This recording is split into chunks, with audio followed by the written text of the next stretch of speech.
En la vida hay muchas formas de ver las cosas. En el campo, el modo de Calv, que activás cuando junto a tu semilla llegan nuevos híbridos. Más genética, asesoramiento, garantía de resiembra, FieldView y red de agroservices. Activa tu campo en el mejor modo. Sumá a Dengo y asegura tu cultivo libre de malezas. Encontrá toda la información de Calv en cultivio.com. Contactate con tu centro de soluciones Innova.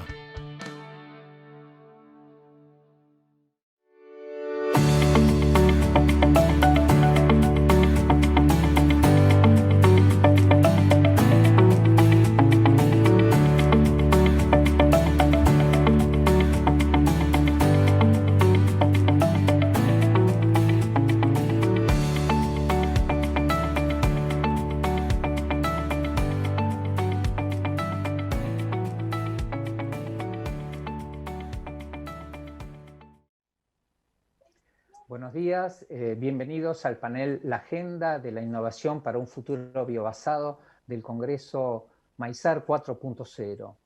El mundo nos viene reclamando urgentes cambios para evitar un deterioro que está cerca de niveles críticos. El cambio climático es quizás el indicador más notable, con efectos que son cada día más evidentes. A esto le sumamos una población del mundo cada vez más grande y urbanizada, con mayores demandas, el fuerte deterioro de los ecosistemas y la pérdida consiguiente de la biodiversidad.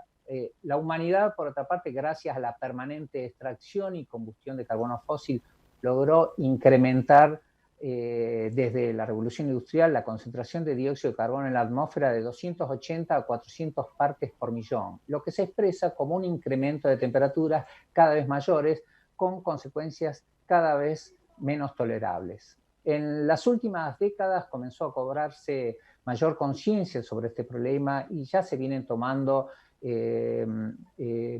fuerza estrategias de mitigación basadas en reducción de uso de carbonos fósiles, mejorar la eficiencia energética, el reemplazo de materiales de origen petroquímicos por productos derivados de la biomasa resultado de la captura fotosintética vegetal actual. Los biocombustibles, los bioplásticos, los bioinsumos para el agro y la industria, reemplazando a los de síntesis química tradicional, están de a poco imponiéndose como imprescindibles, ya que su uso implicaría un balance neutro de emisiones, pues ya hubo una captura previa de ese mismo carbono. Hay avances que apuntan a cambiar el modelo de producción y consumo lineal por uno más circular, reduciendo al mínimo los desperdicios y sus impactos en el medio ambiente, es decir, cambiar un modelo de consumo de extraer, transformar, producir, distribuir, consumir y desechar por uno más circular basado en el reuso, en el reciclado y en la reducción. Esto lleva a que fueran apareciendo nuevos productos y servicios, nuevas cadenas y redes de valor, y para ello es imprescindible el conocimiento científico y el desarrollo tecnológico. De todas formas, esto no es suficiente, ya que un ecosistema de innovación que posibilite llevar estos nuevos bioproductos y ponerlos en el mercado para que la sociedad los aproveche requiere bastante más. Estamos, en una palabra, hablando de bioeconomía. En esta mesa tenemos representados a varios sectores involucrados en la innovación. Tenemos a Mariana Estegarnini, de la Fundación CEDEF, quien es también embajadora del Silicon Valley Forum. Diego Gauna, del Centro de Investigaciones en Investigaciones Económicas y Prospectiva del INTA, Federico Trucco, cabeza de Bioceres y también presidente de la Cámara Argentina de Biotecnología, e Ignacio Plaza, director de Draper Cygnus Primary Venture, y Matt Barrofex, quien también es presidente de la Cámara Argentina de FinTech, ¿no? Les pediré estos referentes que hemos invitado. Ninguno es agrónomo, tenemos todos distintas profesiones,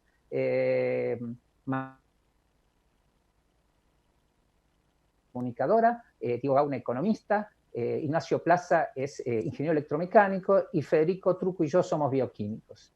Les voy a pedir a los panelistas una presentación breve en 12 minutos más o menos y luego tratemos de hacer un ping-pong de preguntas al respecto, ¿no?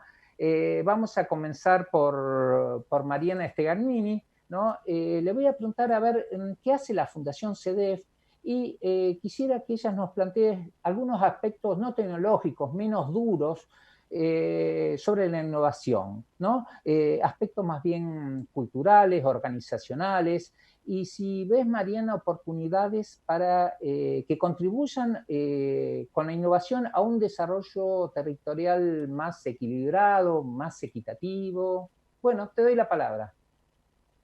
Bueno, gracias Pablo primero, y gracias a los compañeros del panel, a Federico, a Nacho, a Diego.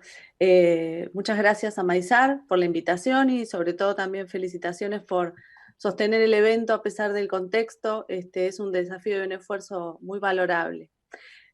Bueno, la Fundación CEDEF es una fundación muy joven, es una fundación que tiene 5 años, surge de un colectivo profesional bastante diverso, que desde distintas disciplinas y ámbitos veníamos trabajando en cuestiones vinculadas al desarrollo, a la producción, a la innovación, las nuevas tecnologías, sus impactos, esta convergencia tecnológica y su exponencialidad como características de estos tiempos, ¿no? Que transforman a la producción, al consumo, a las instituciones. Nosotros en Fundación tenemos un enfoque muy centrado en la innovación y las nuevas tecnologías, pero no solo en el impacto que estas tienen en el desarrollo, sino también en una nueva ruralidad, ¿no? Somos unidad de vinculación tecnológica, trabajamos en el análisis y en la proposición de políticas públicas, tenemos convenios de cooperación con otras entidades, organizaciones, con universidades, con FAUBA, por ejemplo, para trabajar sobre ejes específicos. Bueno, las nuevas tecnologías y la innovación es uno de estos ejes, pero también trabajamos sobre la reducción de pérdidas y desperdicio de alimentos, sobre las tendencias de consumo y la innovación con equidad. Y bueno, en este sentido, vos me preguntabas por aspectos de la innovación, ¿no? A mí me parece primero interesante enmarcarla. Nosotros estamos atravesando una revolución 4.0. Maizar es Maizar 4.0. Bueno, a mí me gustaría marcar algunas características de esto. Por un lado, una convergencia que no tiene antecedentes entre las innovaciones físicas, digitales y de las ciencias biológicas. Una convergencia que es mucho más que una suma, ¿no? Pero además está caracterizada por una exponencialidad que no está vista en la historia. Entonces, esta exponencialidad única implica una velocidad de los cambios, una velocidad de la innovación que es altísima, digamos, no es valorativa esta apreciación, no estoy elogiando la exponencialidad ni tampoco la estoy criticando, pero es una característica clara que hay que tener presente cuando analizamos la innovación. En una conversación que tenía con Carlos Vidal, que es el secretario y el cofundador de la Fundación CEDEF y está muy especializado en estos temas, él me decía el tiempo que le llevó a las innovaciones en la historia alcanzar 50 millones de usuarios, ¿no? O sea, el teléfono fijo tardó 50 años en tener 50 millones de usuarios. La televisión tardó 22 años en tener 50 millones de usuarios, las computadoras 14, los teléfonos móviles 12, Internet 7, Facebook 4. Digamos, la velocidad de la ubicuidad es enorme. Y me decía, la aplicación de Pokémon, del Pokémon Go, ¿sabes cuánto tardó? 19 días. Digamos, no me quiero detener demasiado en esto, pero sí dejar muy clara esta característica, que la velocidad de los cambios es muy rápida y el futuro es el presente, ¿no? Es hoy. En términos del agro, de la producción agropecuaria, estas transformaciones también se desarrollan de manera exponencial. Muchas vienen a hacer cada día más eficiente la producción en términos de estas demandas que vos mencionabas más temprano, ¿no? La presión demográfica, el cambio climático, bueno, hay aspectos como la sensorización, el Big Data, el aprovechamiento del Big Data a través de la inteligencia artificial, mejoras a lo largo de toda la cadena agroalimentaria, desde el productor al consumidor, con elementos de trazabilidad como el blockchain, muchas, algunas más conocidas, la impresión 3D, pero después está la 4D, la edición génica. Digamos, hay temas sobre los que mis compañeros saben mucho más en profundidad que yo, pero algunas son de eficiencia y otras son también muy disruptivas en el agro, como estos de sustitutos de carnes basados en plantas. Hemos compartido con Ignacio algún evento en la Facultad de Agronomía de la Universidad de Buenos Aires en relación a esto, y con Diego, la agricultura celular, toda esta concepción de la salud del suelo y de las plantas basadas en la microbiota. Nosotros en Fundación organizamos hace 1 año y medio en Rosario Silicon Valley Forum, ¿no? Ahí participaron empresas de Silicon Valley que traían este tipo de temas, y vimos empresas cultivando pollo en laboratorio o haciendo análisis de ADN en muestras de suelo, entre muchas otras innovaciones. Digamos, el agro no está ajeno a esta exponencialidad de los cambios. Y su dinamismo y hacen que sea uno de los ámbitos en donde tiene más desarrollo, ¿no? Esto como marco, ahora yendo un poquito más específicamente a tu consulta, ¿no? Y también al título del panel, que es la agenda de la innovación para un futuro biobasado. Bueno, el desafío de cómo articular todo esto garantizando equidad, digamos, porque si pensamos en un futuro biobasado, garantizar equidad en un país enorme, con territorio diverso como el nuestro, es algo intrínseco, digamos, en términos de equidad territorial, ¿no? No hay posibilidad de que si el futuro es un futuro biobasado, pensemos en que el desarrollo sea solo para unos pocos, porque implica presencia, implica agregado de valor en territorio, implica aprovechar la biomasa en territorio. Entonces, es como que los objetivos de la sustentabilidad económica, la sustentabilidad social y la sustentabilidad ambiental en esto se hacen totalmente interdependientes. Y bueno, la verdad que es un muy lindo desafío de abordaje para la gestión de políticas públicas y para la articulación de institucional. Lo que pasa es que lo que sucede en concreto en la práctica es que hay muchas brechas que dificultan esto. O sea, hay brechas de género, hay brechas de infraestructura, brechas digitales. El año pasado la FAO presentó un concepto nuevo de ruralidad que es muy interesante porque amplía y va más allá de la idea de sector agropecuario, ¿no?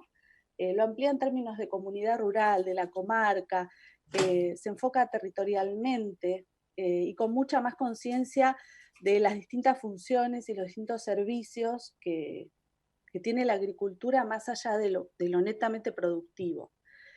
Me parece que es importante hablar de innovación desde esta perspectiva, de esta nueva ruralidad, porque reconoce, digamos, los vínculos en las distintas ciudades, la relación entre lo urbano y lo rural, y va mucho más allá de lo productivo, entonces abarca una mirada bastante más justa y realista de lo que es lo rural, ¿no? De lo que implica lo rural.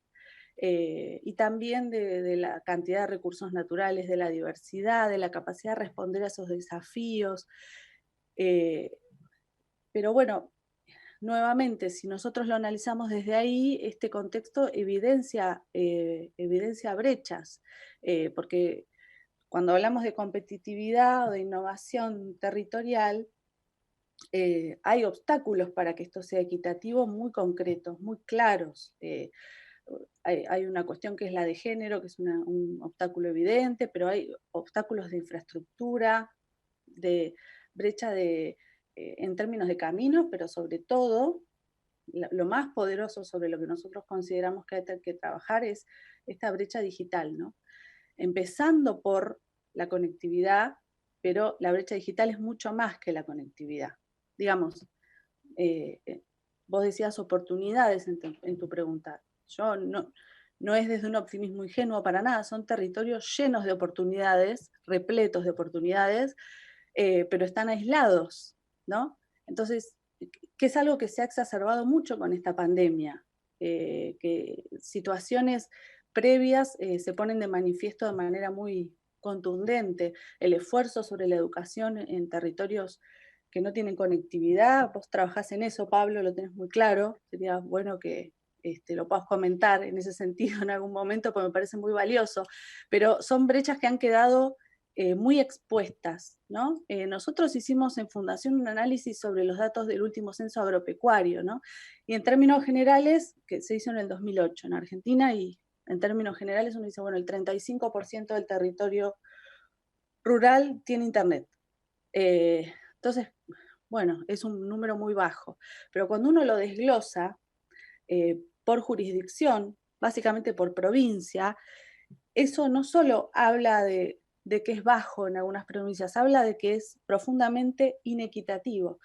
Tenemos a la provincia de Santa Fe, que es la que tiene más explotaciones agropecuarias con internet en un 68%, y en el otro extremo, después le sigue Buenos Aires y Córdoba, ¿no? Lógicamente 64, 62. Y en el otro extremo, las tres últimas provincias, Formosa, Catamarca, Jujuy, tienen el 7% de sus explotaciones agropecuarias conectadas. Esto es urgente, digamos. Si entendemos que estamos en el medio de una revolución y que la innovación es en el medio de una revolución 4.0, que tiene un crecimiento exponencial, reducir esta brecha digital en los territorios rurales, a nuestro entender, es urgente, porque no solo implica acercar esa conectividad, implica formar gestores públicos en el nivel local que estén en esta línea, interpretando esta revolución que es hoy, a los formadores de las escuelas técnicas agropecuarias, a los jóvenes que están en formación, a las empresas agropecuarias y no agropecuarias que están en territorios rurales, ¿no? Las organizaciones. Es una transformación que es la que va a posibilitar esta innovación biobasada. Bueno, esa es una visión general sobre el tema de innovación en términos generales, no sobre específicamente datos duros, pero nos parece que es un marco interesante y que plantea un desafío muy concreto.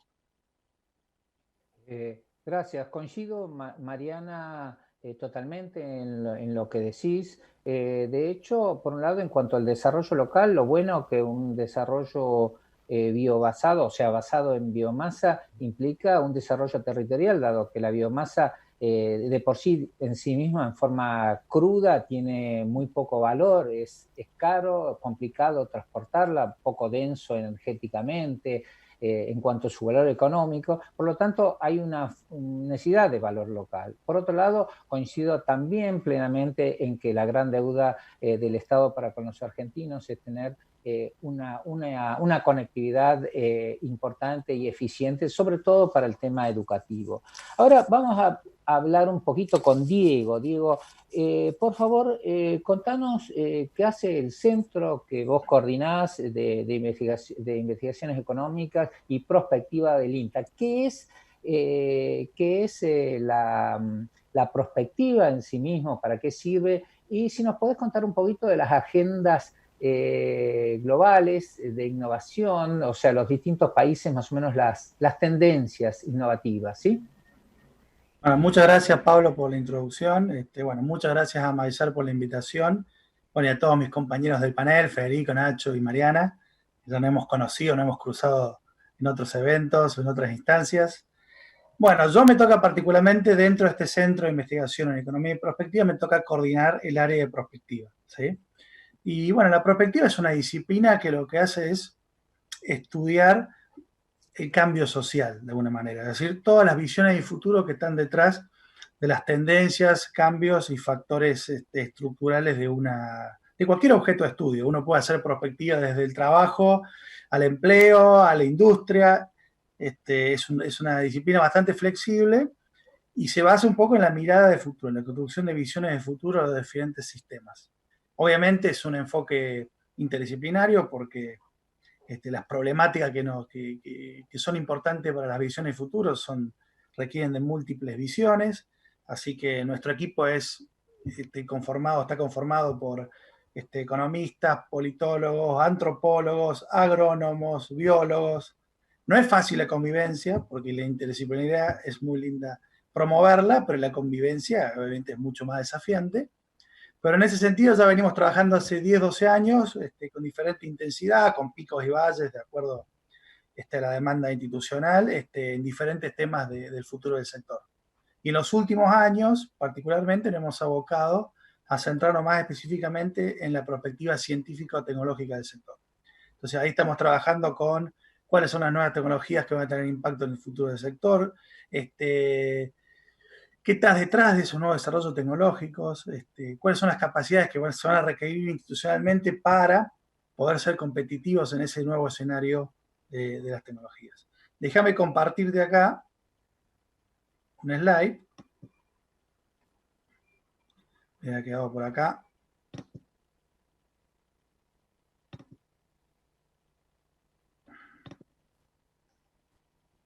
Sé que me quedó. Voy a poner en visión completa para que se vea.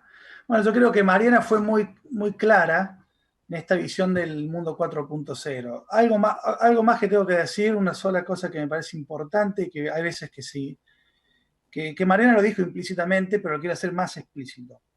Por un lado, que este cambio de paradigma que representa la agricultura 0.0, que es el tema que nos convoca en el Congreso, este seminario, es que no es solamente un problema de tecnología, sino es un problema de modelo de gestión. Es decir, podemos hablar mucho de las nuevas tecnologías, del Big Data, de Internet de las Cosas, de Machine Learning, etc. Pero si no cambiamos los modelos de gestión del conocimiento y la innovación y la institucionalidad que vamos a requerir para este mundo, probablemente no seamos muy exitosos en este camino. Así que yo creo que es central en esta discusión, que yo creo que hasta el momento, por lo menos en mi experiencia de lo que ha sido estar mapeando estos temas, estar haciendo discusiones en diversos ámbitos, hoy mucho la discusión está centrada en lo tecnológico, porque atrae, porque es novedoso, porque genera mayores luces acerca de lo que puede venir, pero es igualmente importante qué va a pasar con los modelos de gestión, o sea, cómo Argentina como país y sus instituciones van a estar preparados para promover este tipo de modelos y a su vez seguir siendo competitivos en los mercados internacionales. Yo creo que eso es un tema central. Un poco quería traerles, ya que teníamos unos 10 minutos para discutir algunas cosas, ¿qué están haciendo 3 países líderes, competidores de Argentina y, digamos, importantes en función de lo que es el sector agroalimentario, como son Estados Unidos, la Unión Europea y Australia? A ver cuáles son sus agendas de I+D en la actualidad. Obviamente es una introducción muy breve que voy a hacer, pero para marcar algunos temas de agenda. Obviamente también está basado en lo que dicen que hacen y no efectivamente en lo que hacen, ¿no? Que eso requeriría otro tipo de análisis, pero bueno, creo que como primera medida, como primera ilustración sirve para tener un panorama de esto. Bueno, en el caso de Estados Unidos hay un estudio muy, que se lo recomiendo fuertemente para leer en detalle, que se elaboró durante el año 2018, donde un comité de expertos de Estados Unidos, agrupados en la Academia Nacional de Ciencias de Estados Unidos, elaboraron o analizaron cuáles van a ser las disrupciones en el campo científico-tecnológico con mayor potencial para transformar el sistema hacia un sistema de sector agropecuario más eficiente, resiliente y sostenible de cara al 2030. El panel de expertos fue muy prestigioso, era un grupo de gente realmente de alto nivel, y las 5 áreas que ellos plantearon, el estudio es largo, recomiendo por eso que lo lean en detalle, pero planteó 5 áreas que fueron estratégicas. Por un lado, la promoción de lo que es el enfoque del sistema y la investigación transdisciplinaria, ¿sí? Que obviamente muchas veces hablamos de eso, pero ponerlo en práctica y tener procesos de investigación y desarrollo que incorporen estos enfoques, creo que aún estamos lejos, digamos, y es un requerimiento de casi cualquier agenda que podamos tener hacia el futuro de promoverla y estimularla. Eso requiere nuevo perfil de recursos humanos, nuevos perfiles de formación de profesiones, etc., ¿no? La otra área que señalaron fue el desarrollo y la validación de todo lo referido a sensores, nanosensores y biosensores, como segundo gran tema estratégico para Estados Unidos. El tercer tema, la aplicación e integración de la ciencia de datos, las herramientas de software y los modelos de sistema, porque obviamente acá hay toda una articulación entre lo que no está resuelta, que tiene muchísimo para desde el punto de vista científico resolver y desde el punto de vista aplicado también, que es cómo integrar los datos de campo con los modelos y que esos modelos sean realmente útiles para la toma de decisiones a nivel predial. Si bien hay desarrollos, todavía hay muchísimo para recorrer en ese camino. Todos los temas vinculados a la genómica y la edición genética, temas, bueno, donde el INTA tiene mucho peso y está avanzando con un montón de líneas de investigación en ese sentido. Y también un tema central que es entender la relevancia que puede tener el microbioma en la agricultura, ¿sí? Tanto microbioma de suelos como plantas y microorganismos. Son como los 5 áreas estratégicas importantes. Lo interesante de todo esto es que este documento que se introdujo como base para alimentar, acá tengo, disculpen que tengo el panel que se me ve de las personas, sirvió para alimentar las líneas de investigaciones prioritarias que el Departamento de Agricultura de Estados Unidos va a promover para el periodo 2020-2025. Es un documento relativamente nuevo, de tener 2 o 3 meses de antigüedad. Así que es una buena idea de integración entre prospectiva, un análisis de visión de futuro con una planificación estratégica. O sea, Estados Unidos tiene un sistema de ciencia bastante diferente al resto de los países, donde, bueno, estas líneas se bajan a través de sus programas específicos, las universidades, el NIFA y otro tipo de herramientas que tienen para promover esto. El segundo caso que me pareció interesante traer es el caso de Australia. ¿Sí? Que Australia también es un sector competitivo en agroalimentos, que tiene una larga trayectoria en la producción. Hicieron 2 estudios con diferentes enfoques, ¿no? Por un lado hay el organismo nacional científico y tecnológico más importante de Australia, que se llama CSIRO, tiene una serie de plataformas para el futuro de la ciencia. Es un concepto muy interesante, pensadas de, bueno, cuáles son las áreas en las cuales deberíamos invertir hacia futuro y cómo generamos esas plataformas de colaboración y de innovación para potenciarlas. Dentro de esas plataformas, que hay varias, creo que son entre 7 y 10, hay una específicamente para que nos compete el tema de la agricultura digital, que es la plataforma DigiScape. Esta plataforma es una plataforma de Big Data que tiene como objetivo contribuir a la resolución específica de problemas reales de la agricultura de Australia. Entre ellas temas como la provisión en tiempo real de pronósticos del rendimiento de los cereales, todo lo que sea la contribución a una agricultura más eficiente, que bueno, Australia tiene obviamente un peso muy importante de investigación en ese sentido, y a temas como la reducción de la huella hídrica de aquellos cultivos que son intensivos en riego. También les recomiendo que le den una mirada a esa plataforma, a su visión, me parece que es algo muy interesante para seguir. Y al mismo tiempo, lo que es el AgriFutures Australia, que es una especie de departamento de desarrollo rural, históricamente cambió de nombre con la Corporación de Desarrollo Rural e Inversiones, que ahora se llama AgriFutures, realizaron un seguimiento durante 3 años con informes periódicos, que nosotros en prospectiva eso lo llamamos análisis de horizonte, donde se mapearon las tecnologías más relevantes para el futuro de la agricultura de Australia, agricultura y alimentación. Y creo que es un listado muy rico de los temas que salen temas como contaba Mariana, desde agricultura celular, carnes sustitutas, genómica y cosas más avanzadas que aún nosotros no podemos imaginarnos. O probablemente Federico sí las imagina, pero nosotros todavía no las vemos en el camino. Y por último, caso de un continente que piensa un poco diferente en términos agropecuarios y de investigación, que es la Comisión Europea, que publicó hace muy poco, en mayo de 2020, una estrategia para el futuro de la alimentación que se denomina Del productor a la mesa, para un sistema agroalimentario justo, saludable y ambientalmente sostenible. Los pilares de esta estrategia que plantea la Unión Europea es la necesidad de reducir la dependencia del sistema alimentario de los pesticidas y los antimicrobianos, reducir el exceso de fertilización, incrementar la agricultura orgánica, mejorar el bienestar animal y revertir la pérdida de biodiversidad. Obviamente la Unión Europea tiene una larga trayectoria en tratar de promover modelos de agricultura relativamente orgánicas, con mayor peso en el desarrollo local, por su propia también estructura de país y su propio posicionamiento en los mercados.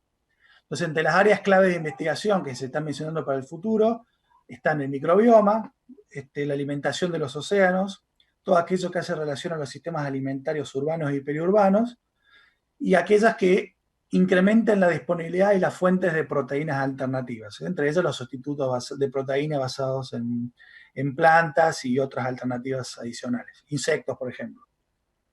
El tema de la carne roja en Europa es un tema delicado y bueno, hay mucha investigación sobre ese tema. Y esta estrategia se conecta directamente con la estrategia correspondiente a la bioeconomía y la economía circular de la Unión Europea, que dentro de lo que estas estrategias de bioeconomía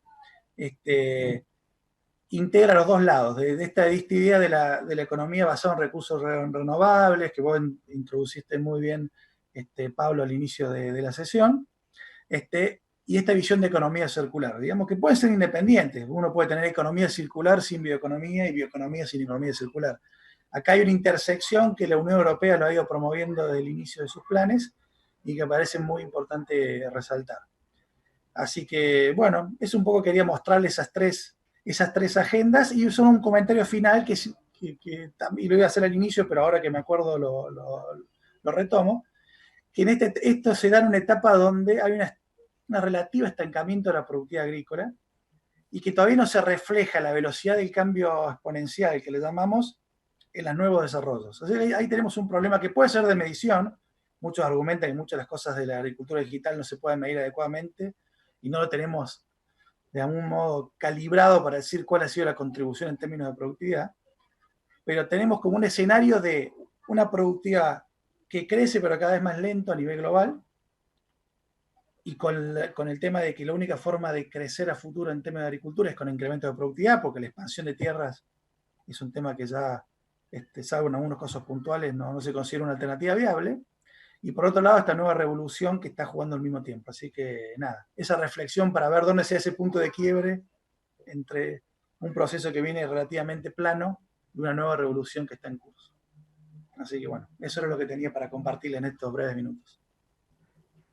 Bueno, Diego, muchas gracias. Vos mencionaste la plataforma Digiscape en Australia, ¿no? Quería comentarles que acá entre el 2010 y 2012 se desarrolló una plataforma con esos mismos fines llamada Palenque, entre el Ministerio de Agricultura, Ganadería y Pesca, el MinSIT y la Fundación Sadowski, que básicamente trabajaba fundamentalmente con temas de Big Data y todo eso. De todas maneras, no sé en qué está eso, pero obviamente perdió fuerza con el correr de los años, ¿no?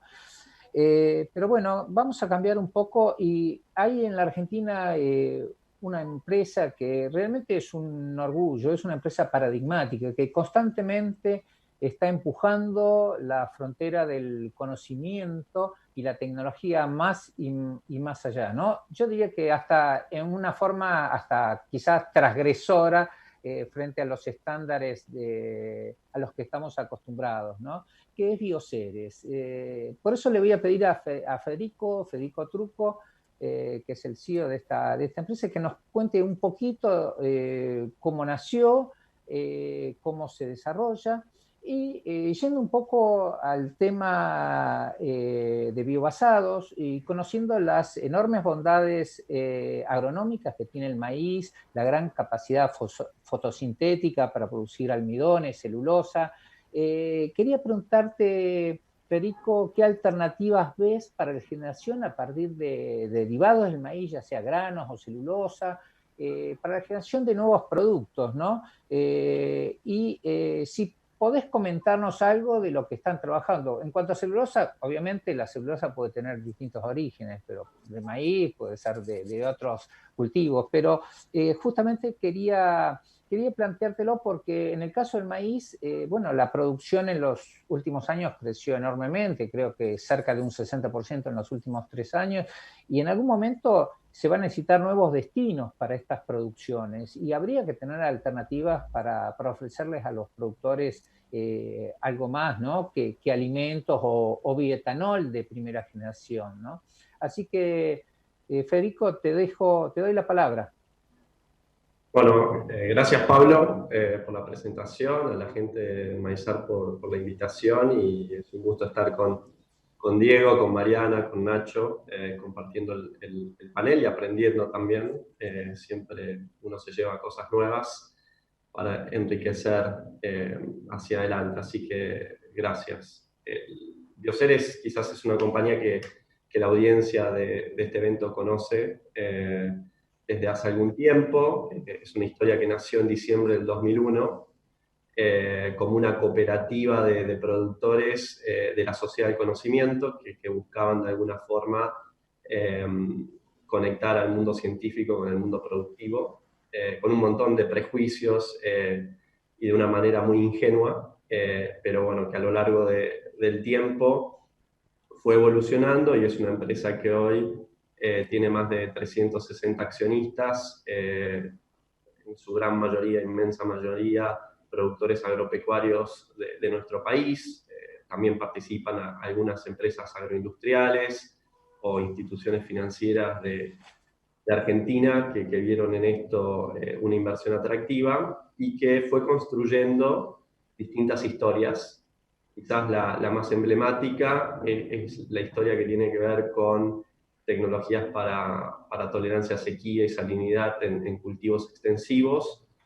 Esa historia que se originó de una universidad santafesina, que es la Universidad Nacional del Litoral, y un grupo de CONICET que está dentro de esa institución, liderado por la doctora Chang, es un activo tecnológico que nosotros fuimos avanzando en el tiempo y que nos permitió vincularnos con otras empresas, cambiar parte de ese futuro por algo del presente, de negocios ya establecidos, en un momento dado combinándonos con otra empresa argentina llamada Rizobacter, que tiene una larga trayectoria en el mundo de la microbiología y la nutrición de los cultivos con microorganismos, y generando una historia que se llama Bioceres Crop Solutions, que pasó a ser la primera compañía biotecnológica de Latinoamérica en ser listada en la Bolsa de Nueva York. Esa empresa hoy es propiedad de esta cooperativa de productores argentinos a un 78%, más o menos, y el resto del capital flota en el mercado, y quien quiera comprar su acción lo puede hacer a través de un corredor, pero es una compañía pública en el sentido americano de las empresas públicas.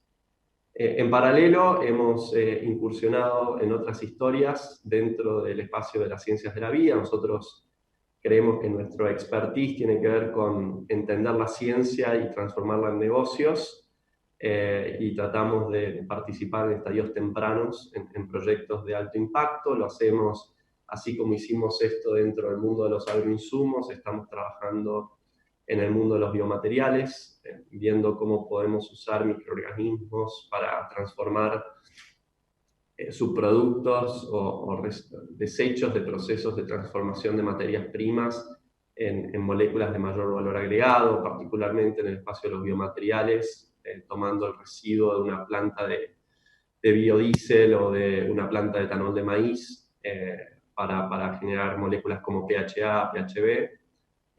Estamos trabajando en alimentos funcionales, que es algo también que se mencionó. Acá quizás yendo en un nuevo vertical, que es un poco la combinación del mundo de la proteína vegetal con las carnes cultivadas, en el mundo de lo que llamamos molecular farming, que es la producción de proteínas animales usando plantas, ¿no? Es como un híbrido entre estas dos tendencias que creemos combina la eficiencia productiva de una planta, que transforma fotosíntesis en biomoléculas o en proteínas, con la funcionalidad de una proteína animal. Y ahí tenemos un antecedente que es la producción de quimosina bovina en cártamo, y otros productos que estamos desarrollando. Y finalmente hay como un cuarto espacio de interés dentro del grupo que si querés se apalanca en las capacidades que tenemos en secuenciación de ADN y biotecnología para el agro, y está incursionando muy, muy incipientemente en el mundo de la salud, desde lo que es la medicina de precisión, translacional, haciendo diagnósticos personalizados a partir de la genética de un individuo o de los bichos que habitan nuestros cuerpos, y de a poquito yendo para el lado de la medicina regenerativa, entendiendo que todos nos estamos volviendo viejos y en algún momento vamos a estar preocupados por preservar nuestro mismo nivel de vitalidad, ¿no? Y en eso creemos que hay un lindo espacio de oportunidad. Esa es un poco la historia, la pelea de Bioceres, de una forma poco convencional, vinculándose con el sistema científico, haciéndolo de manera colaborativa y construyendo empresas en el camino con distintos socios que van de alguna manera ayudándonos a hacer lo que nos proponemos. Y gran parte de esto tiene que ver con la visión de cómo de alguna manera salimos del nivel de estancamiento que decía Diego recién. O sea, nosotros en esta experiencia de cultivos tolerantes a sequía, lo que nos dimos cuenta es que una tecnología como la tecnología HB4 nos permitía aumentar rendimientos en un 10, un 20% en condiciones extremas, pero que desarrollar esa tecnología nos llevó 20 años. Entonces, cuando vos haces el aumento de productividad prorrateado por los años que invertimos, quizás es too little, too late, como dirían en Estados Unidos.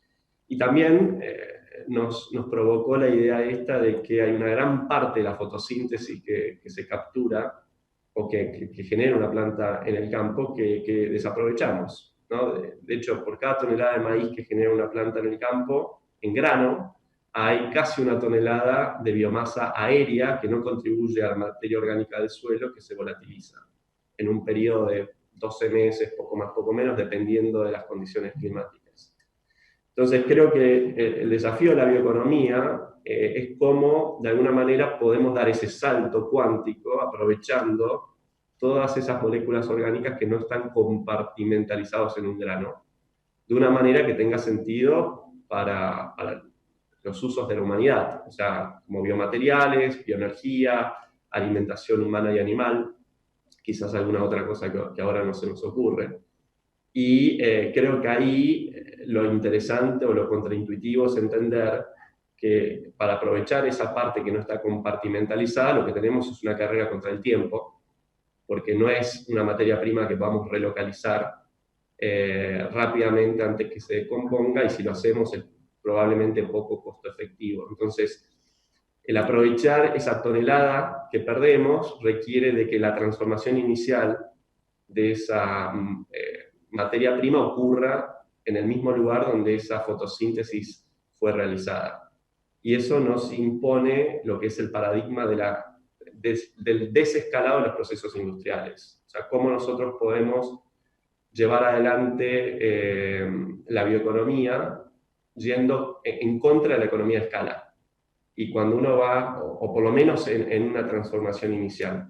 Entonces, cuando pensás eso, por ahí hay muchas de las inversiones que nosotros históricamente lo hicimos como país en infraestructura, que quizás son menos necesarias, porque si de repente no tenemos que mover las cosas, pues las transformamos en donde se originan, quizás es menos necesaria cierta infraestructura de transporte a puerto, exportación y después reimportación de los productos más elaborados. Ese es un primer desafío. El maíz, obviamente, es uno de los cultivos estrella en la agricultura de biomasa, y dentro de esto, de la lógica contraintuitiva del desescalado de los procesos de transformación, una de las tecnologías que a nosotros nos resultó más impactante es la tecnología de extrusión de biomasa. O sea, cómo nosotros podemos aprovechar esa biomasa sin llegar a crear un mega facility al estilo de una pastera, como es en el caso de la industria forestal, para, si querés, separar la lignina de la celulosa y empezar a tener un proceso de transformación de esa biomasa vegetal.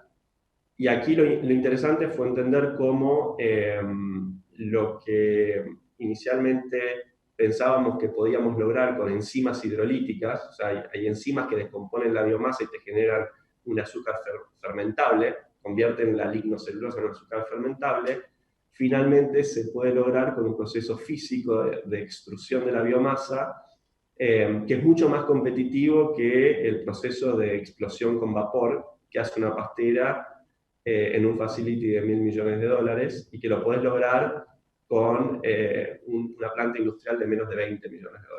Y que eso te permita a vos transformar biomasa de maíz, por ejemplo, en un solo paso en celulosa microcristalina en lignina solubilizada y poder después aprovechar esas moléculas en nuevos verticales. Por ejemplo, la celulosa microcristalina la puedes utilizar para complementar los cementos o todos los aglutinantes que utilizamos en la construcción.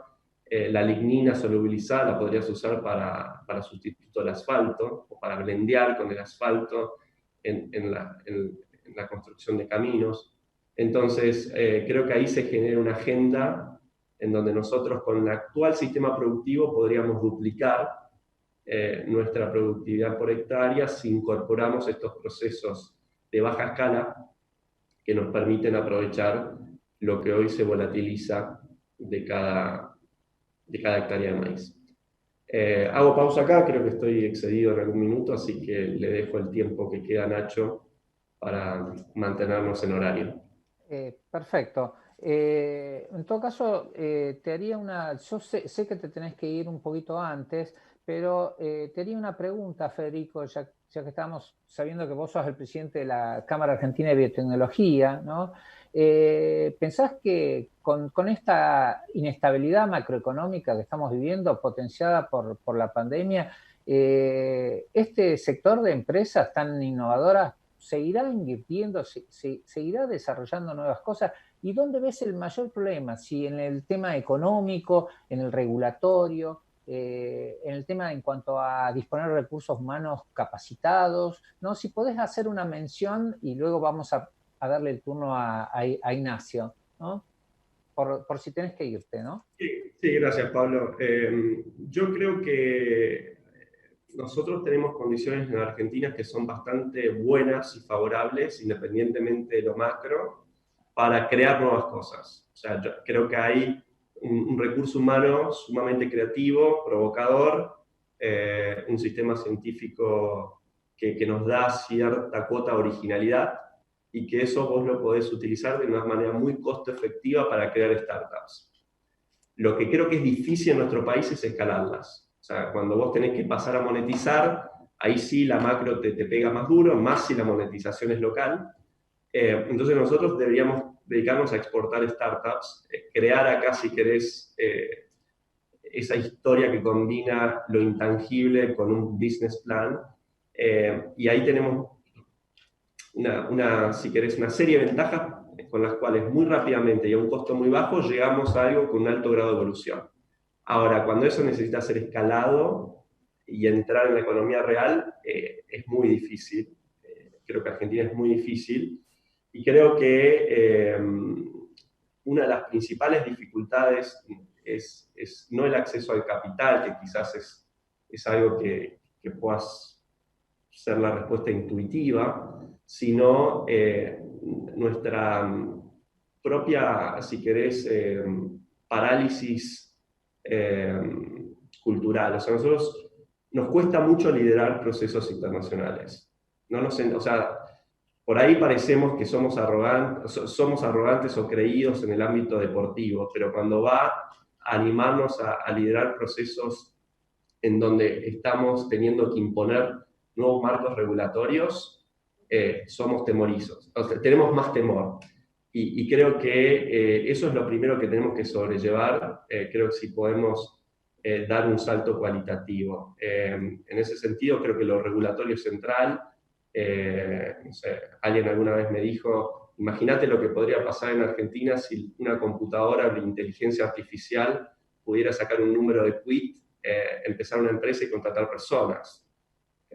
No sé, podemos hacer una cosa así, o si mañana tuviéramos habilitado la utilización de células embrionarias para terapias regenerativas de corazón, y de repente los 5 millones de personas que están esperando un trasplante puedan tratar de regenerar sus propios tejidos. Ni que hablar si se aprueba un trigo transgénico, que es algo con lo que venimos peleando hace tiempo. Entonces, yo creo que hay que crear alguna capacidad donde podamos poner nuestra inteligencia colectiva y animarnos a liderar y entender que tenemos algo relevante para ofrecerle al resto de la humanidad y no solo estabilizar nuestra macro. Que eso para el resto de la humanidad quizás es menos relevante, Pablo.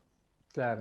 Gracias, Federico. Vos mencionaste recién, terminando con el tema del maíz, la lignina, la celulosa, también el almidón. Todos estos dan origen a lo que se llaman los building blocks, que son moléculas que los que hacen síntesis química la pueden derivar hacia un montón de productos, es decir, nos deja abierto un enorme abanico de posibilidades, que es cuestión de ir tomándolas en la medida que podamos, ¿no? Recuerdo también cuando fui a visitar Bioceres el pirosecuenciador, cuando lo trajeron, y hoy en día es una máquina antigua y no hace tantos años, ¿no? Pero bueno, vamos a pasar el turno de Ignacio. Quería pedirte, Nacho, que nos cuentes un poquito desde el lado de los inversores, ¿no? Más que nada, ¿qué es y cuál es la visión de Draper Cygnus y Primary Ventures en todo este proceso innovativo, considerando además toda esta crisis que estamos llevando en estos momentos y en base a esta pandemia, obviamente se están abriendo, a pesar de todos los problemas, nuevas oportunidades. Y seguramente en la pospandemia se van a volcar muchos fondos en el mundo hacia estas nuevas iniciativas. ¿Vos pensás que estas inversiones de riesgo, obviamente, pueden llegar a nuestro país, considerando que ya la innovación en sí tiene un riesgo intrínseco muy fuerte, más sumado el plus que le damos desde la Argentina, ¿no? Quería saber tu opinión al respecto, Ignacio. Bueno, muchas gracias, Pablo, muchas gracias a los organizadores y bueno, como siempre con Mariana, Diego, Federico, siempre uno aprende y la verdad que creo que desde cada uno de su perspectiva dio un gran aporte con el cual coincido, creo que son como patas de una mesa que hay que ir armando y está la pata de los inversores también, que es una más, hay muchas patas. Yo acá, si me permiten, comparto acá la pantalla, tengo unos slides que, a ver, no sé por qué están acá. Vamos a ver si estamos acá. No, acá bueno, como vos me presentaste, yo participo con Draper Cygnus, que es un fondo de Venture Capital, donde Rofex fue el fundador. Hoy Rofex se fusionó con Matba, que es un mercado de futuros de granos, y lo cual es una institución muy, muy interesante desde la cual apoyamos todas estas innovaciones e incluso hemos invertido en diversos fondos.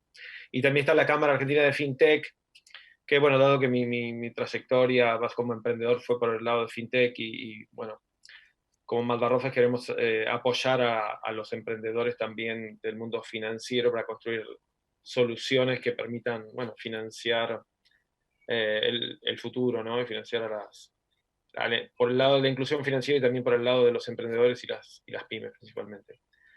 Bueno, hoy, viste, cualquier empresa está con el tema de desarrollo sostenible, ¿no? O sea, cualquier empresa tiene que producir, cualquier empresa más o menos evolucionada, producir su informe de sustentabilidad, donde tiene que mapear todo lo que hace con los objetivos de desarrollo sostenible de las Naciones Unidas. Y tenemos este tema que vos mencionaste al principio del carbono que nos explotó, entonces nos explotó el clima, ¿no? Este es un gráfico del Banco de Inglaterra, que es un banco central muy evolucionado y tiene este tema climático como uno de los drivers principales de la transformación del mundo, ¿no? Un banco central tiene esto como lo que más lo tiene preocupado. Después tenemos, ¿no?, la ciencia que nos está mostrando el tema del impacto del clima y los ecosistemas de innovación como los drivers o los motores para un desarrollo sustentable a largo plazo, que ha sido mostrado en la historia de todos los países donde ellos han estudiado. Y tenés el mundo, que la realidad es que el mundo no para de crecer. Entonces, los próximos 10 años, el cálculo que había hecho acá McKinsey, el crecimiento del PBI es el equivalente se va acelerando, ¿no? O sea, acá tenemos otro chart donde el PBI mundial se duplica cada 23 años más o menos, ¿no? Entonces, eso no está parando, pero ahora tenemos un tema que es que tenemos que cambiar toda la matriz, porque el PBI ahora lo venimos generando con una matriz fósil en general, hay una influencia muy grande, que se volvió de repente insostenible para la ecología del planeta. Entonces lo tenemos que pasar a una matriz más biológica, ¿no? Más, tanto por el lado de la bioeconomía o la biología sintética, una combinación de cosas, ¿no? Entonces tenemos que seguir creciendo, porque si no crecemos a ese ritmo, como que implotamos, o sea, hay como una dinámica que requiere un crecimiento, pero a su vez hay que crecer sin destruir al planeta, o sea, migrar como toda la manera en que producimos los bienes materiales y los recursos que necesitamos, ¿no? Así que ahí está el desafío, donde hay un desafío, por un lado enorme, y por otro lado una oportunidad muy grande también para los inversores que logren captar a estas entidades que creen este futuro nuevo. Entonces, pero hay un problema que es, si ven ese puntito chiquito ahí abajo, es el poco recurso que se está invirtiendo en biología sintética, incluso el venture capital, que es $1 trillón, a ver, es el 1% del PBI mundial, digamos, no alcanza para generar el 100% de un PBI, que va a ser el doble de lo que es ahora en un lapso tan corto, porque esto hay que hacerlo muy rápido, porque si no el impacto climático va a ser catastrófico. Entonces, hay una oportunidad enorme, hay recursos, hay una falta de recursos en el escalado de todo esto, y bueno, y ahí estamos jugando todos, ¿no? Entonces, ahí siempre muestro este slide, es decir, el impacto que puede tener un científico que te crea una industria como los monoclonales, que son $200.000 millones ahora en un par de años, ¿no? Y la cantidad de científicos, como decía Federico, que tenemos acá, ese es un asset que tenemos, es un activo para desarrollar, y principalmente en el mundo de las ciencias biológicas, ¿no? Entonces, tenemos un activo ahí para desarrollar. Tenemos que la biología, digamos, desde el punto de vista de los inversores, cómo lo ven en Silicon Valley o Singularity, esta es la convergencia de la biología que se convierte como en programable y se vuelve como digital, y entonces ahí la velocidad que toma se hace exponencial, ¿no? Esa es la teoría de Ray Kurzweil, de Singularity. Cuando algo se hace digital, empieza a tener un rendimiento que se duplica todos los años, y entonces el impacto se acelera muchísimo. Y después tenemos este tema de lo intangible, ¿no? Que estaba este gráfico que se había publicado en Clarín hace un par de semanas, el crecimiento del valor en el intercambio, que va más por los conceptos intangibles, ¿no? Y no por los físicos. Entonces, eso hace también que como país tenemos que poner énfasis en eso, y entonces va atado también a lo que hablamos sobre lo digital, ¿no? De la necesidad de digitalizar, de incluir digitalmente a toda la población como el principal driver de igualdad y de inclusión, y de formar parte del mundo, y también la posibilidad de hacer distribuida la economía. Bueno, entonces, acá están los drivers que preocupan, o los temas que preocupan al Banco de Inglaterra, que me parece uno de los análisis más potentes que hay sobre el futuro. Entonces es esto, ¿no? La economía del carbono, la reducción de carbono, o sea, pasar a una economía más sustentable y cambiar toda esta matriz fósil por una matriz más biológica. Y bueno, después todo el uso de plataformas, inteligencia artificial, y que va a poder hacer posible este escalado y este aumento de eficiencia dramático. Nosotros tenemos, como te decía, el fondo de Draper Cygnus, que forma parte de la red de Draper, y Primary Ventures tuvo su origen en Rofex y se ocupa más de plataformas por el lado de fintech, de blockchain, que en definitiva sirve para medir la trazabilidad y la sustentabilidad de las operaciones. Entonces, como decía Federico, nosotros tenemos que ver cómo exportar este intangible que queremos sacar en Argentina, porque el mercado argentino nunca va a ser suficientemente grande, y la realidad es que si nosotros no colaboramos entre el sector privado y público, o todos los jugadores que tenemos acá, inversores y todo, para crear plataformas que exportemos, La realidad es que las terminamos importando, ¿no? Entonces terminamos, qué sé yo, como subsidiamos a Netflix ahora que pagan menos impuestos, digamos. O exportamos conceptos intangibles que van a tener mucho valor, digamos, o conceptos sobre el conocimiento para crear cosas tangibles, como los ejemplos que mostraba Federico, y como país creamos esa institucionalidad y ese ecosistema colaborativo entre el Estado, el mundo científico, el mundo, no sé, universitario, el mundo empresario, el mundo eh, inversor, y construimos startups exportables. O si no, lo que pasa es que de alguna manera lo vamos a terminar importando esas plataformas. Entonces va a llegar un momento, digamos, extremo, podría llegar un momento donde, bueno, te queda la Tierra y te queda la energía solar que te cae sobre la Tierra, y lo demás, todo el valor, ni siquiera vas a ver el valor, porque va a estar embebido en un montón de sistemas que no vas a poder percibir, y la gente, si no la logramos integrar a lo digital, ni siquiera va a saber lo que está pasando. O sea, va a percibir exteriormente tal vez todo como siempre, pero va a haber un montón de valor que se va a estar generando y que no lo vas a estar viendo porque ni siquiera lográs imaginarte lo que está realmente pasando. Entonces, en la Cámara FinTech nosotros tenemos ahora una iniciativa sobre impulsar este concepto, digamos, de que hay que digitalizar, hay que incluir digitalmente a todo el mundo, e ir hacia a todos estos conceptos. Es como yo creo que es el principal impulsor de una transformación, porque lo haces posible. Si la gente no está conectada, es como si no existiera casi como si estuviera en otro mundo del pasado. Entonces no pueden ni participar. O sea, no es todo estar conectado, pero si no lo estás, ni siquiera podés formar parte o tener la oportunidad.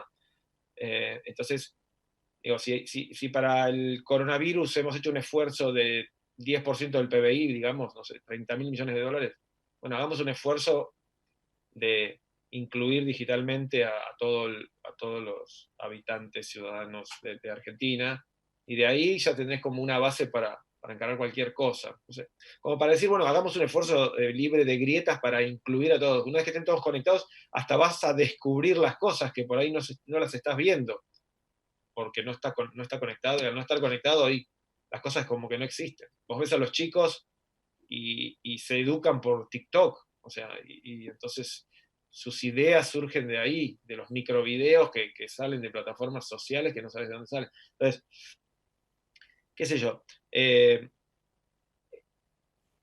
potencial es enorme, el mundo va a seguir creciendo, como argentinos tenemos esa habilidad para el manejo de incertidumbre y la posibilidad de crear cosas un poco de la nada, con muy pocos recursos, es una chispa para empezar, y siempre yo pienso que, y como inversor de riesgo, por supuesto que tengo esa visión optimista de las posibilidades. Pero bueno, yendo a tu pregunta, porque me fui un poco lejos, pero trato de volver rápido a tu pregunta.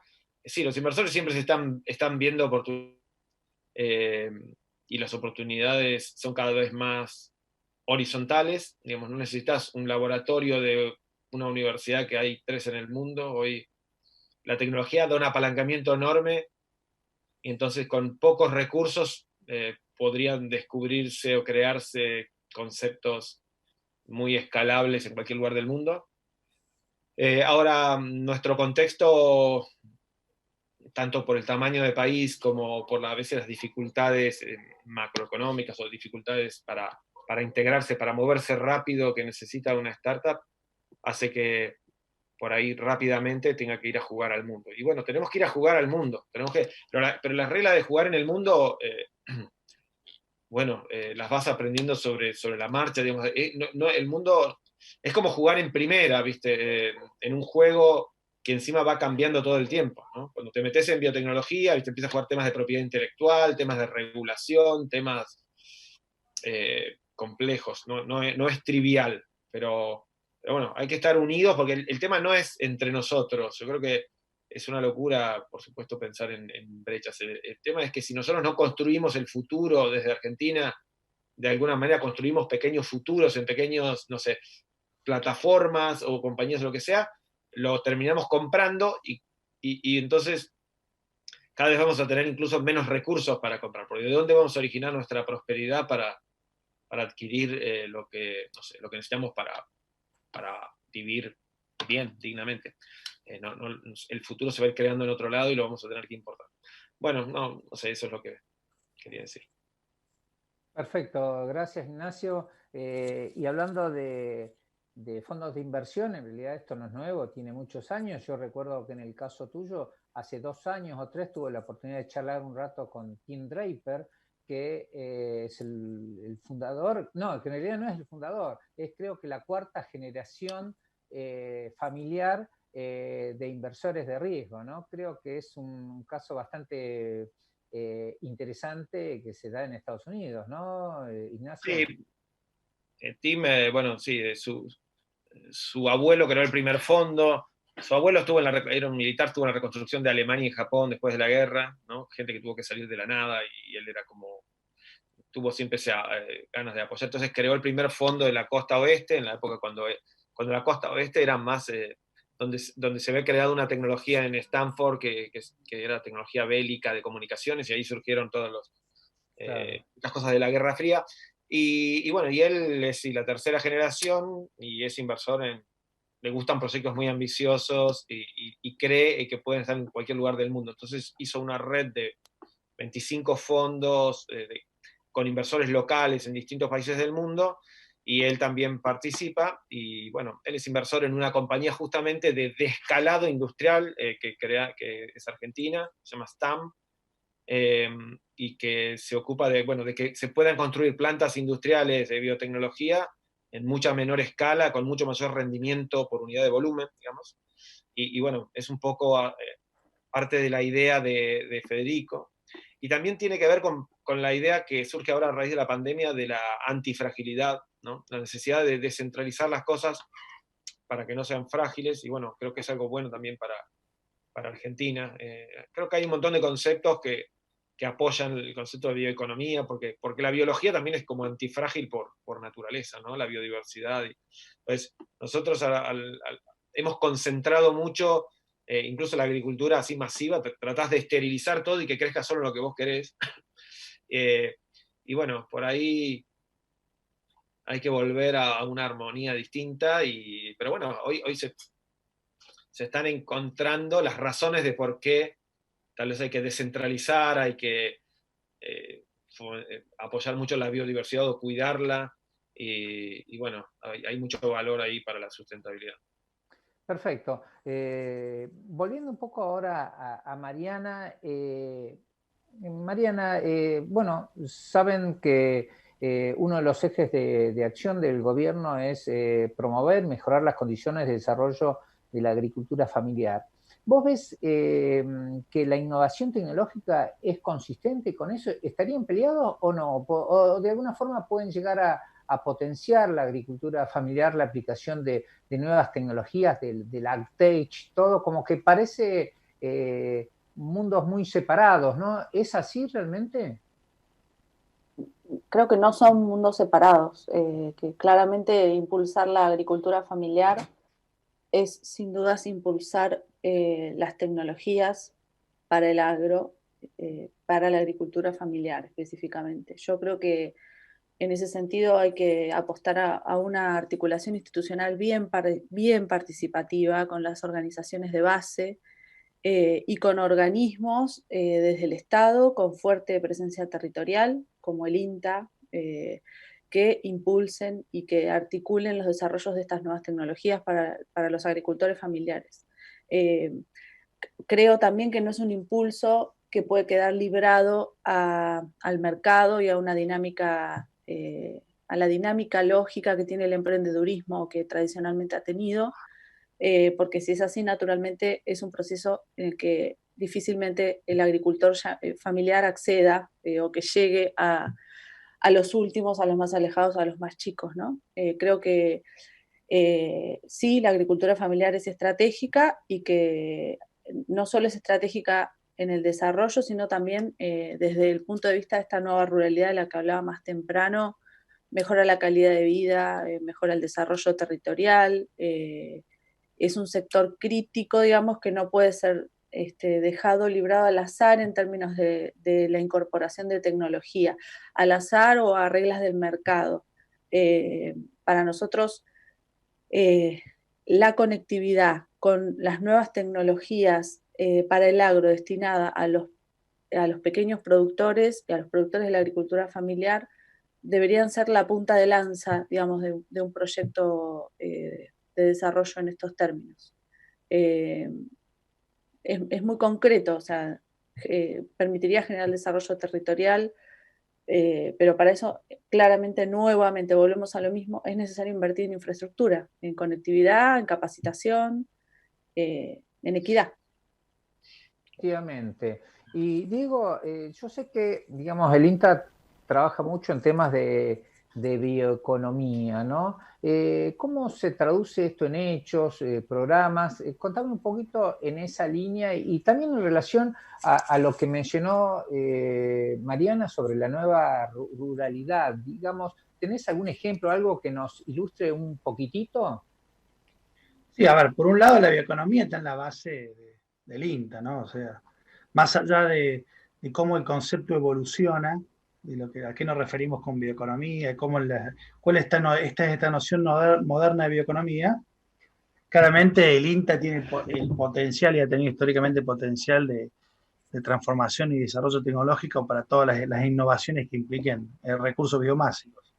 Así que el INTA ha tenido una trayectoria bastante importante en tema de bioenergía, bueno, vos lo conocés muy bien a Jorge Hilbert, que ha dirigido por varios años el programa de bioenergía, y se han ido desarrollando en los últimos años, de alguna manera en forma esporádica van apareciendo, como decía ahí Nacho, esos pequeños futuros, esas pequeñas llamas que van apareciendo de desarrollos tecnológicos vinculados a uso de mandioca para generación de bioplásticos, uso de residuos lácteos también para generación de todo tipo de energía, residuos forestales. Han empezado a aparecer diferentes tecnologías que el INTA ha estado promoviendo y que, bueno, y que van en esa idea de promover una bioeconomía basada en el tema del valor agregado en origen. Creo que ese es un tema que el INTA es central.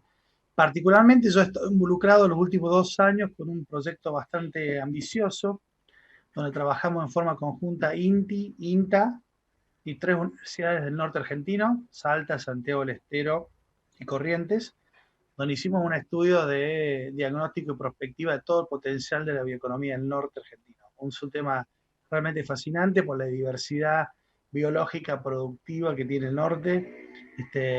Hemos encontrado un potencial realmente muy, muy interesante como para que haya un sistema de I+D que lo apoye, que lo promueva y bueno, y que pueda generar un despegue para esa región del país, que históricamente ha sido una región más castigada y más atrasada en términos relativos. Así que en ese sentido, yendo a lo que decía Mariana de inclusión y ruralidad, la bioeconomía puede ser un vector muy importante junto con lo digital para transformar la realidad de esas regiones del país, que en términos de potencial biomásico es muy, muy importante. Pero bueno, no alcanza con el potencial biomásico. Hay que sumarle capacidad de organización, de políticas públicas de largo plazo, inversión en infraestructura y en bienes públicos que solo lo puede hacer el Estado. Entonces, bueno, requiere una combinación de políticas de largo plazo y capacidades de gestión para transformar esa realidad. Bueno, de eso se trata de construir el futuro, como decía Nacho. Si como país podemos realmente ponernos a construir ese futuro, creo que la bioeconomía puede ser un vector muy, muy relevante. Y en ese sentido, déjame terminar para no olvidarme, la importancia y de la articulación INTA-INTI, como los 2 brazos tecnológicos, ¿no? Porque la bioeconomía viene a ser una diagonal entre la agricultura y la industria, esa discusión que ya está vieja de la antinomia campo-industria. Claramente esto es biología y eso trasciende a lo que es la agricultura, la industria, y lo hace un sector dinámico que tiene que trascender de esos debates. Así que en ese sentido, esa alianza INTA-INTI para nosotros ha sido muy provechosa porque, bueno, hemos conectado a líderes de INTI y a líderes de INTA a pensar juntos en desarrollos tecnológicos junto con las universidades, ¿no? Y los institutos que tienen las universidades del CONICET, etc. Así que creo que hay mucho potencial en ese sentido. Qué bueno que se pueda dar una coordinación y una armonía al respecto, ¿no? Y evitar rivalidades, pujas, ¿no?, institucionales que en realidad no conducen a nada. y sobre todo en tiempos donde todo es cada vez más vertiginoso. Y Nacho, quería comentarte justamente el tema del tiempo, porque para que las innovaciones lleguen a concretarse en un producto, hoy en día los tiempos son cada vez menores, como mencionaste vos, como mencionó Federico. ¿Cómo hace una empresa innovadora porque se abren muchos flancos a la vez para el desarrollo de un producto? El tema asociativo con otras empresas, ¿es fácil? ¿Cómo se traduce en un hecho armar una unión transitoria de empresas así tecnológicas de desarrollo? De manera, porque no hay tiempo necesario, hay que llegar a algo, porque si no, a lo mejor en 6 meses ya esa innovación es vieja o salieron cosas mejores inclusive. ¿Tenés algo para comentarme? Y bueno, la industria de Venture Capital, en un fondo, la mayoría, o sea, vos tenés hay una alta tasa de fracaso, por más que son procesos de gente súper talentosa, porque tiene que ver con muchas cosas. Una es el timing exacto. El Venture Capital, bueno, por ejemplo, Bioceres, tiene 20 años de historia. Esa compañía, no, o sea, muy complicado Venture Capital, porque el fondo de Venture Capital tiene 10 años de vida. Entonces, tiene que vender su participación. Y entonces, las empresas susceptibles de ser invertidas por fondos así de Venture Capital es un rango específico que tiene que tener un formato de que escalen rápidamente específicamente, ¿no? La vida, la biología al digitalizarse se acelera, pero por ejemplo, cuando hay temas regulatorios, como por ejemplo en lo que es farmacéutica, a veces los procesos tardan 10 años, con lo cual es un problema. Pero bueno, creo que todo hay que complementar, como decían los chicos, hay temas que los tiene que proveer el Estado de infraestructura básica o políticas digamos, de apoyo, como por ejemplo decía, agricultura familiar o lo básico, digamos, no me lo imagino que lo provea el Venture Capital, digamos, en conectividad, se pueden crear, yo me imagino más cosas tipo cooperativas, como se hizo en las redes eléctricas, digamos, ¿no? Que participen en organizaciones más del tipo cooperativas con apoyo del Estado, subsidios de ese tipo. Y después están los institutos, bueno, como mencionaba, digo, INTI o CONICET, que también crean y tienen como un proyecto a largo plazo. Y el Venture Capital, que es el área que estoy yo, es, bueno, captás algo cuando ya está en un cierto grado de madurez y lo tenés que llevar al mercado muy rápido, incluso ya cuando, bueno, ya se conformó un equipo que es capaz de llevarlo al mercado. En este caso de STAM que les mencionaba, bueno, hay una situación que es muy especial. O sea, está FONSE, que es un fondo del gobierno del Estado argentino, que es coinversor en este proyecto, que nosotros lo coordinamos con el fondo, es coinversor de capitales privados, que son capitales, bueno, como les decía, Rofex, la Bolsa de Rosario, algunos inversores del sector agroindustrial, CENI, Grassi, bueno, y entonces esa gente, o sea, combinar inversores privados, sector industrial, el Estado, Draper, que es un inversor internacional que a su vez participa, y bueno, y todo en una situación virtuosa crea una compañía que hoy está con un gran potencial global, digamos. Ahora, eso es no es todo, digamos, son distintos tipos de organismos que tiene que haber una biodiversidad, ¿no? Entonces, pero creo que a nivel, una de las cosas que sería buenísimo que en Argentina nos pusiéramos de acuerdo es este tema de la inclusión digital. Me parece que es la base para crear una igualdad. Es una igualdad de base que hay que tener. Coincido totalmente y es la forma de democratizar todo, que llegue a todos lados, obviamente. Como el tiempo va corriendo y la verdad que es tan jugoso este debate, me gustaría seguirlo más, pero yo quería pedirles, antes de hacer un cierre de 1 minuto por cada uno de ustedes, lamentablemente Federico tuvo que irse, ¿no? Si quieren hacer alguna pregunta entre ustedes, digamos, no hay ningún problema, ¿no? Yo te iba a comentar, Pablo, bueno, que lo dije hoy, por ahí me parece interesante contar tu experiencia en términos de capacitación virtual, que me parece que además está muy potenciado en este contexto en relación a bioeconomía. Sí, la verdad que es cierto y viene de la mano con lo que hablaban sobre el tema de la brecha digital y la accesibilidad. Nosotros estamos trabajando junto con desde el ministerio donde yo trabajo, Ciencia y Tecnología de la Nación, con el Ministerio de Agroindustria y la Bolsa de Cereales, ya hace 2 años en un curso virtual de bioeconomía, que en realidad lo que buscamos es más que nada contribuir a la formación académica, ¿no? Pero desde una mirada distinta, sino multidireccional. Es decir, convocamos a profesionales y estudiantes y productores que les interese la bioeconomía y lo que pretendemos es que todos tengan una mirada, empiecen a tomar una mirada diferente, es decir, que el economista entienda un poquito de qué se trata la célula, el ingeniero que entienda lo que es la fotosíntesis, el biólogo, el biotecnólogo, saber un poquito de qué se trata un plan de negocios, la TIC, la BAN, es decir, empezar a tener una integralidad, ¿no? Es decir, qué es lo que se trata la bioeconomía, donde convergen, por un lado, múltiples tecnologías y múltiples profesiones de ya. Y de paso, te comento, Mariana, que esto es realmente muy exitoso. Tenemos más de 6.000 inscriptos, ¿no? Estamos realmente muy contentos, superó nuestras expectativas, lo que habla muy bien del interés en proyectos bioeconómicos del país.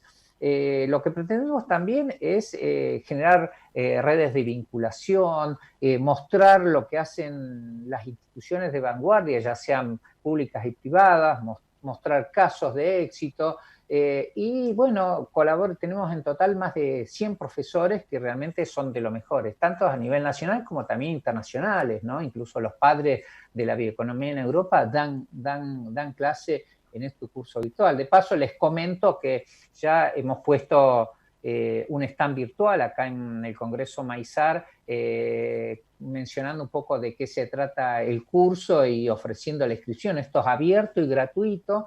Y bueno, y también hemos incorporado una herramienta de búsqueda de profesionales interesados en la bioeconomía, dado que con esa base de datos realmente se puede hacer mucho, de manera que ya está accesible. Lo estamos todavía, no la hemos viralizado, pero ya está lista para salir y creo que podemos contribuir bastante más en formar profesionales en la bioeconomía. No sé, les daría un minutito a cada uno de ustedes si quiere hacer alguna mención más y luego cerramos. Mariana, ¿querés comentar algo más?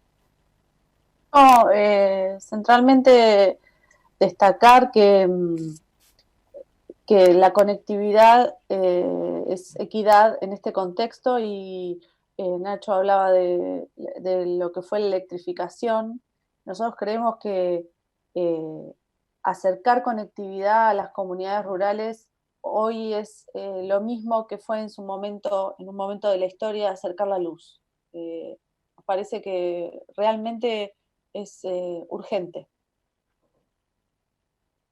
Diego, ¿algún comentario más? Sí, un poco, y reforzando esto, Argentina tiene niveles de inversión de I+D muy bajos respecto al PBI, en línea con lo que es América Latina, ¿sí? No podemos pensar un país líder en ciencia y tecnología si no tenemos una inversión muy fuerte en esas áreas. Inversión pública específicamente porque tantos temas de infraestructura, de conectividad, lo que necesita la agricultura digital va a necesitar mucho del Estado. Así que nada, es un mensaje que Argentina, para recuperar protagonismo en los mercados y ser líder, que es algo que, bueno, que está ocurriendo a partir de las nuevas políticas de ciencia y tecnología, tiene que volver a subirse ese carro de que necesita un gran salto en la inversión. Bueno, estamos muy bajos a nivel del resto del mundo, así que bueno, eso simplemente dejar como reflexión final. Definitivamente. Y Nacho, ¿vos tenés algo para decirnos? Bueno, sobre lo que mencionabas de educación, bueno, sobre la base, si tenés a la gente conectada, podés escalar muchísimo en lo que es transmitir conocimiento y que se vuelva, o sea, se realimente. Entonces podés hacer una transformación rapidísima. Y bueno, sí, yo creo que el inicio va a ser, porque no es lo mismo conectividad cuando el contenido o el grado de impacto que podés tener era más bajo. Ahora el impacto va a ser mucho más grande y tenés que subir a la gente a poder jugar este juego. Yo creo que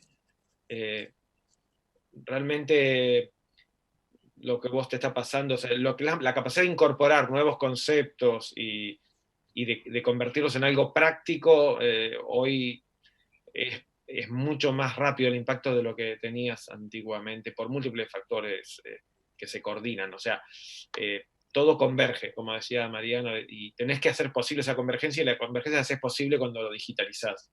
La digitalización es lo que hace la convergencia de todo y la aceleración. Entonces, si querés que la gente pueda tener la oportunidad de participar en el futuro, para bien o para mal, pero si querés participar en el futuro, es de esta manera. Y bueno, creo que, o sea, 1 kilómetro de fibra hoy vale $1000, 1 kilómetro de ruta creo que vale 10 millones.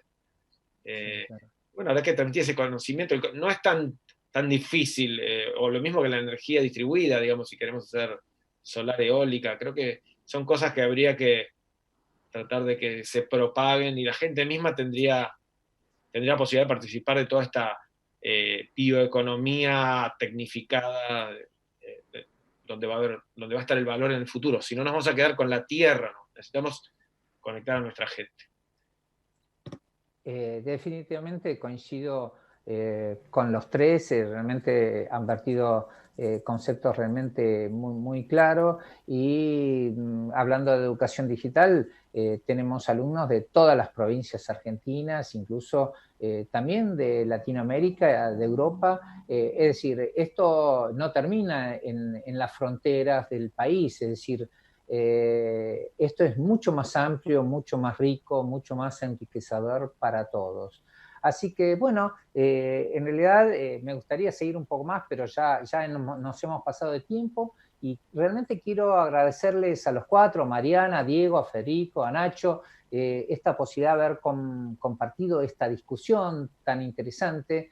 Y bueno, esperamos seguir construyendo un mejor futuro biobasado. Creo en este caso que la cadena productiva de maíz y sorgo están colaborando mucho al respecto, y seguramente con las enormes posibilidades que tiene harán mucho más aportes a tener un mejor futuro para el país y para el mundo. Así que muchas gracias nuevamente, y bueno, los invitamos a seguir participando en este Congreso Maizar 4.0. Muchas gracias. En la vida hay muchas formas de ver las cosas. En el campo, el modo de Calv, que activás cuando junto a tu semilla llegan nuevos híbridos, más genética, asesoramiento, garantía de resiembra, FieldView y red de agroservices. Activa tu campo en el mejor modo. Sumá a Dengo y asegura tu cultivo libre de malezas. Encontrá toda la información de Calv en cultivio.com. Contactate con tu centro de soluciones Innova.